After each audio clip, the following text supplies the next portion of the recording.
Hello everyone, so here comes our today's question. So we have to determine the remainder when this term is divided by 10. So the remainder when a number is divided by 10 is equal to the unit digit of that number. For example, when 25 is divided by 10, then remainder is 5 and 5 is a unit digit of 25. Similarly, when 33 is divided by 10, then remainder is equal to unit digit of 33, which is 3. This means we have to determine the unit digit of both of these numbers and then we will add both the unit digits and the result will be our answer.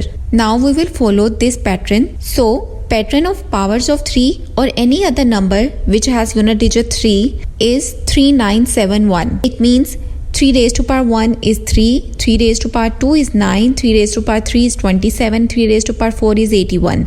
So unit digits are 3971 and the cycle continues. Similarly, in case of 7, the pattern is 7931. It means the unit digit of 13 raised to power 17 will be equal to 3. And here in this case the unit digit will be 7.